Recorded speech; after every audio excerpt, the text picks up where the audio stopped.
Orasi ilmiah oleh Ketua Komisi A DPRD Sumatera Utara kepada Bapak Profesor Dr. Haji Usman Zakbar LCMA dipersilahkan.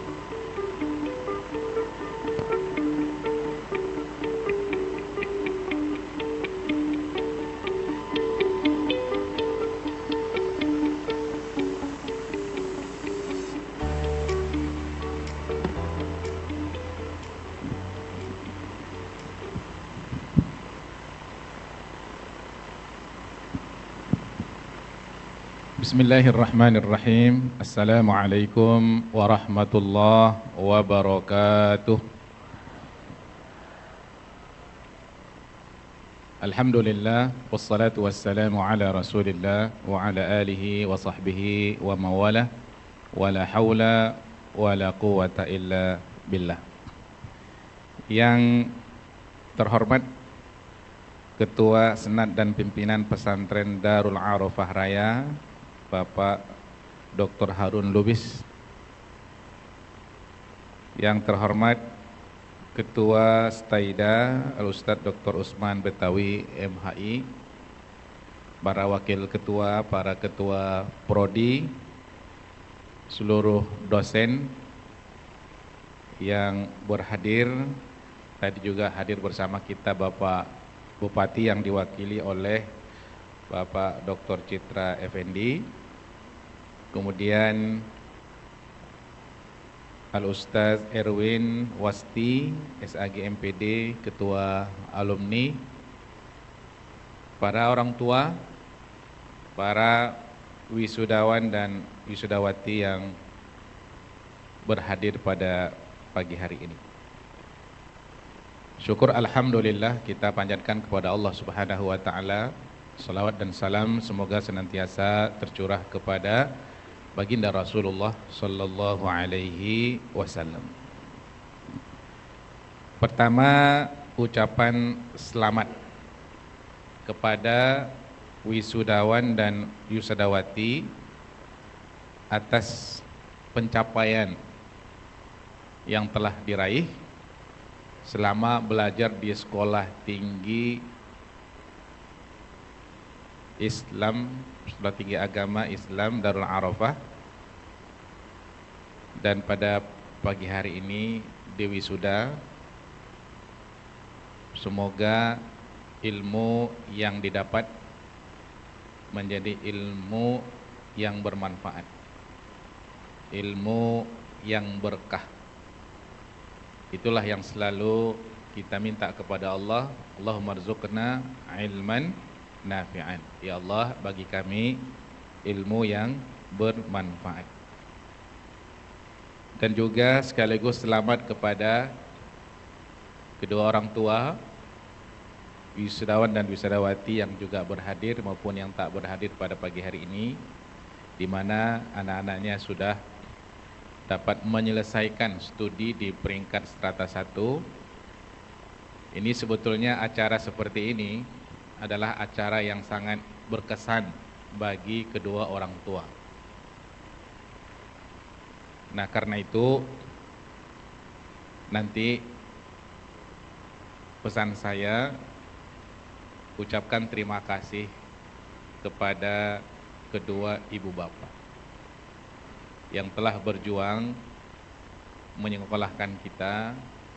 Mungkin ada di antara ibu bapak, saya tahu ya, bekerja keras, yang penting anaknya sekolah, walaupun kadang-kadang dia nggak makan. Ada kadang-kadang orang tua seperti itu. Nah, karena itu datangi orang tua, peluk dan cium, ucapkan terima kasih yang sudah memberikan kontribusi yang luar biasa selama hari ini. Yang kedua, ucapkan terima kasih kepada seluruh guru, para dosen, dan minta semua ilmu yang diberikannya selama hari ini minta diikhlaskan. Ucapan minta diikhlaskan ini saya sangat berkesan. Sewaktu saya di Malaysia dulu mengajar di masjid, kebetulan hadir di situ motivator terkenal, namanya Dr. Fadilah Khamsah. Habis ceramah, beliau ini orang terkenal Bapak Ibu. Kalau dibuka saja sekarang Dr. Fadilah Khamsah, semua orang Malaysia tahu. Motivator unggul. Saya tersentuh di akhir setelah sholat Isya, dia jumpa saya, dia bilang, Ustadz, mohon ilmunya diikhlaskan. Karena ilmu yang didapat dari para guru kita, kalau ilmunya ikhlas, insya Allah itu akan sangat bermanfaat bagi kita. Dan kita juga ikhlas menimbanya. Saya masih terasa sampai hari ini, di mana ilmu yang saya dapatkan, dan memang ikhlas saya menuntutnya, sampai hari ini masih terngiang-ngiang di telinga saya bagaimana guru itu menjelaskan. Ilmu itu sangat melekat.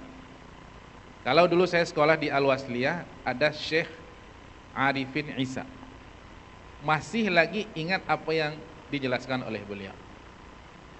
Inilah kesan dari sebuah keikhlasan.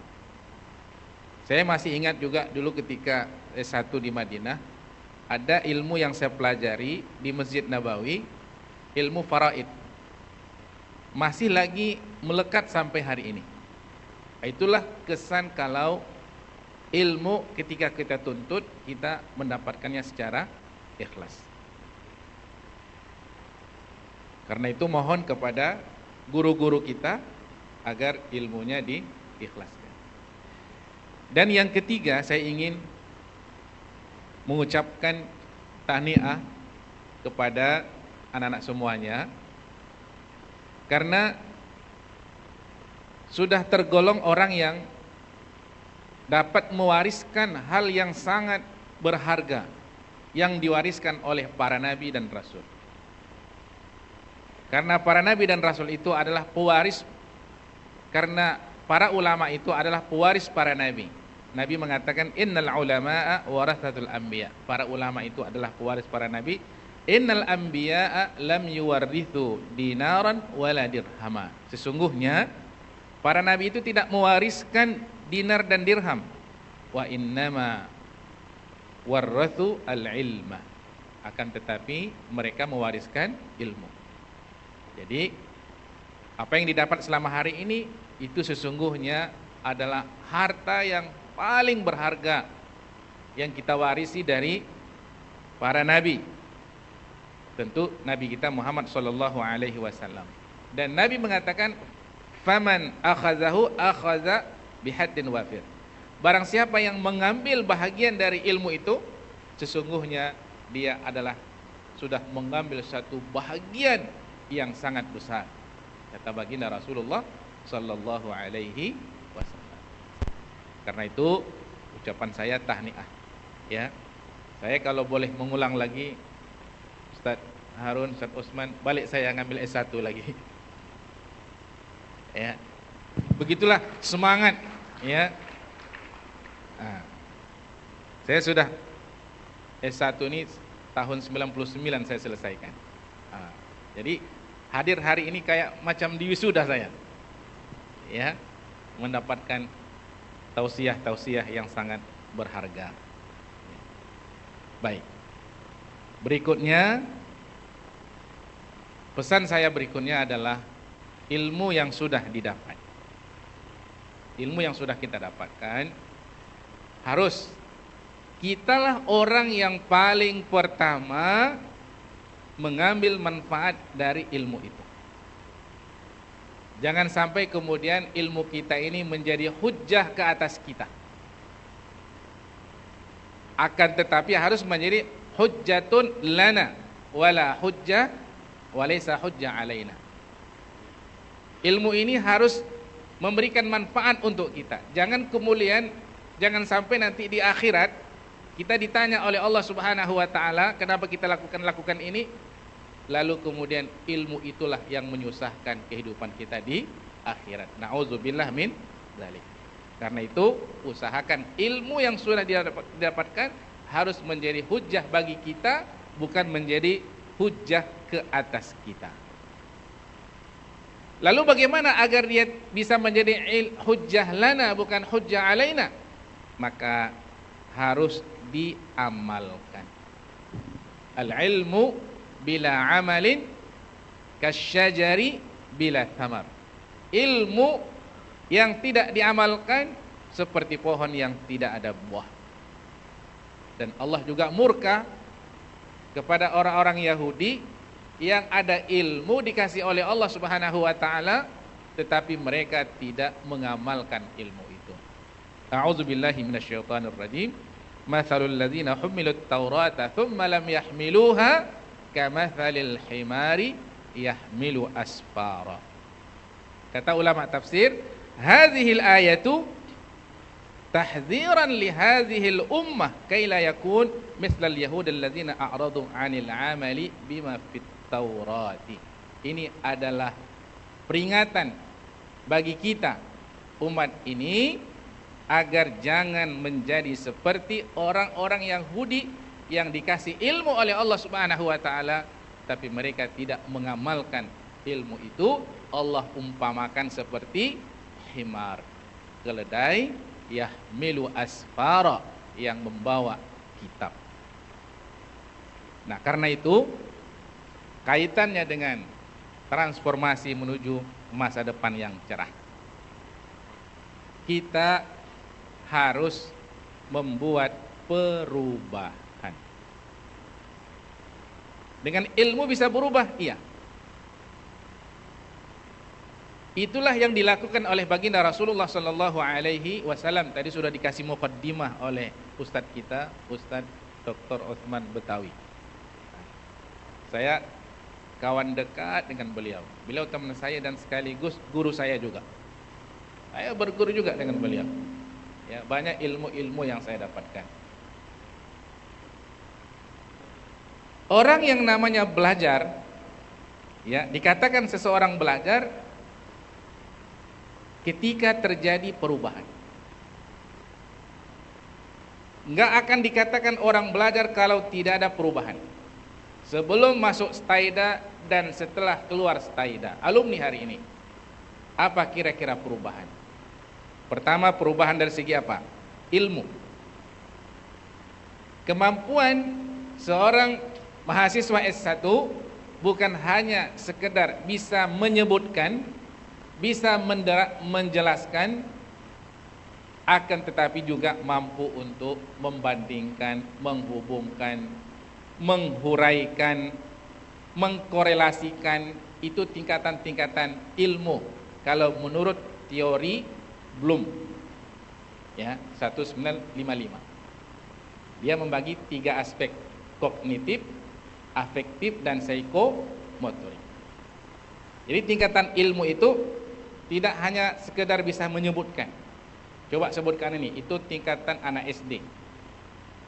Tetapi mahasiswa harus sudah mampu menghuraikan, menghubungkan, mengkaitkan, menganalisa. Nah, kira-kira begitu. Ya. Harus ada kemampuan ke arah itu. Harus ada perubahan. Yang kedua adalah perubahan sikap. Ilmu yang kita dapat itu harus mampu merubah sikap kita. Karena selalu Allah menyebut illal ladzina amanu wa amilus shalihat. Allah selalu menggandengkan antara iman dan amal. Kenapa? Karena enggak cukup orang beriman, harus dibuktikan dengan perbuatan. Perbuatan itu diantaranya adalah sikap. Nah, tadi Ustadz Dr. Harun sudah menyebutkan beberapa poin penting. Saya rasa ini perlu diingat.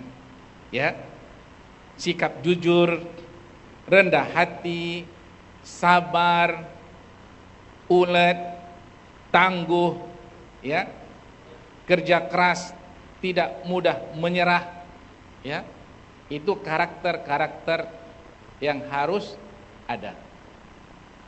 Punya akhlak yang baik dan juga punya kinerja yang bagus. Jujur, kerja keras. Kita nggak pengen juga orang kerja keras tapi nggak jujur. Atau orang jujur tapi malas, kita nggak pengen begitu. Ya, jujur, ulet, kerja keras, harus berubah. Apalagi Staida ini membawa nama apa? Islam.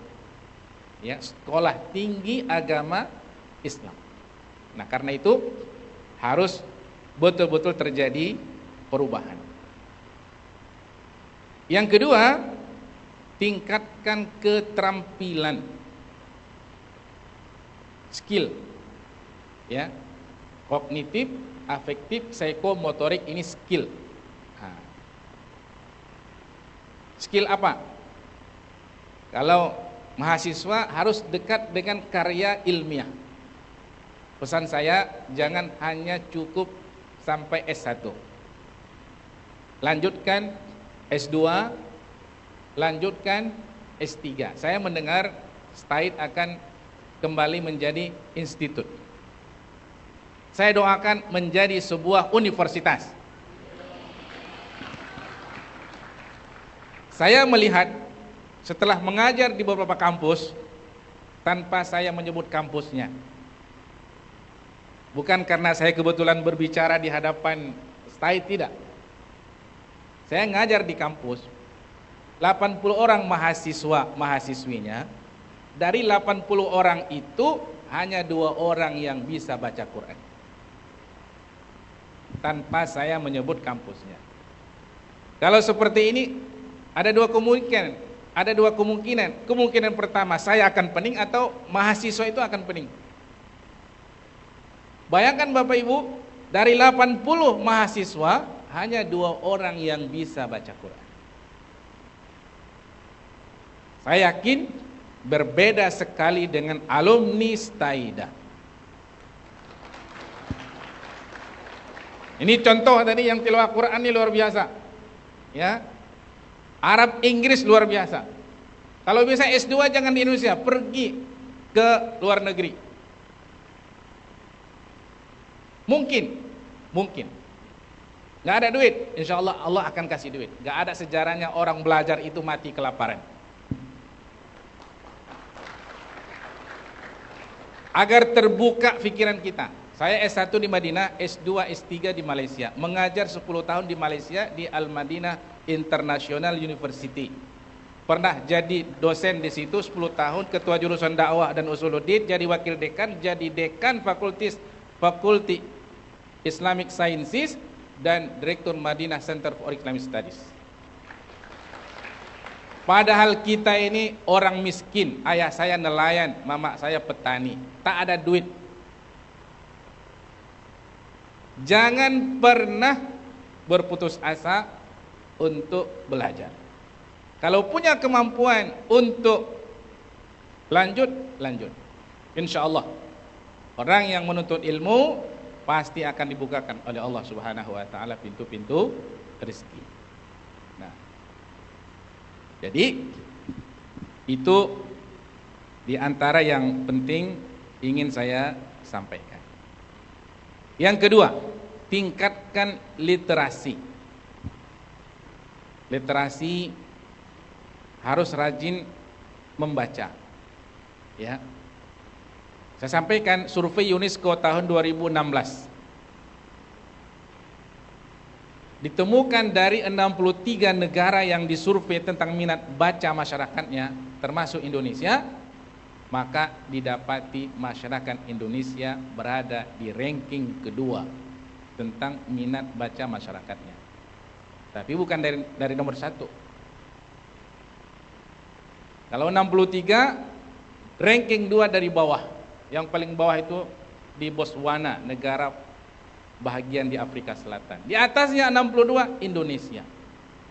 0,001%. Kalau ada 1000 orang yang membaca hanya 1 orang. Inilah masyarakat Indonesia malas membaca. Sebetulnya mereka bukan malas membaca, rajin juga membaca. Tapi kualitas bacaan. Kalau disurvei rata-rata rajin baca WhatsApp, baca media sosial. Tapi kalau baca buku paling malas.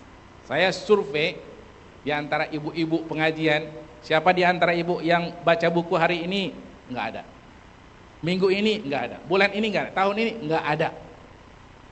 Nah, mudah-mudahan berbeda dengan alumni Staida insyaallah. Saya melihat tadi Ustaz Usman mengatakan ini wajahnya wajah cerah-cerah semuanya ini. Ini wajah-wajah orang yang rajin membaca insyaallah. Kenapa perlu kita membaca? Ya, alhamdulillah saya sudah menulis buku, ada 7 buku yang saya tulis. Tadabbur Quran juz 30, 29, Tadabbur surah Al-Kahfi, surah Yasin, Manusia dalam Quran, Politik Islam dalam Al-Quran.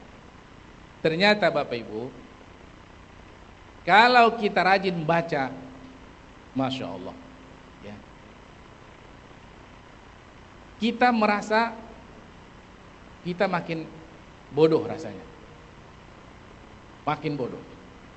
Betul apa yang dikatakan oleh Al-Asfahani. Jangan pernah berhenti menuntut ilmu. Jangan pernah berhenti membaca.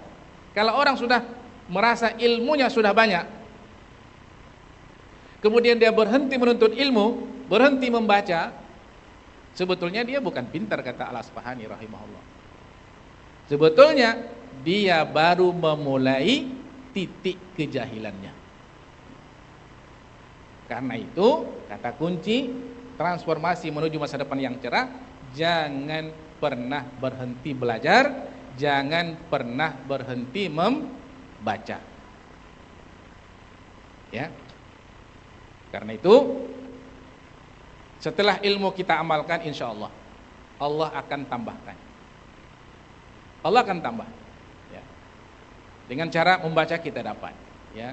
Kalau orang tidak mengamalkan ilmu, Allah bilang, ilmu yang sudah ada tak kau amalkan. Untuk apa aku kasih sama kau? Nah, yang sudah ada nggak diamalkan. Ngapain aku kasih? Ya. Jadi penting mengamalkan ilmu. Yang kedua, penting untuk terus membaca agar kita mendapatkan ilmu. Bapak Ibu sekalian yang dirahmati oleh Allah Subhanahu wa taala. Dan satu lagi, jangan bakhil untuk memberikan ilmu kepada orang lain. Kalau kita kasih ilmu kita sama orang, insya Allah Allah akan tambah ilmu sama kita. Jangan pernah bakhil. Nah, nanti kalau diundang ceramah-ceramah ke masjid, lupalah BKM tuh ngasih amplop. Nah, udah ikhlaskan aja. Jangan pula diundang lagi tak datang.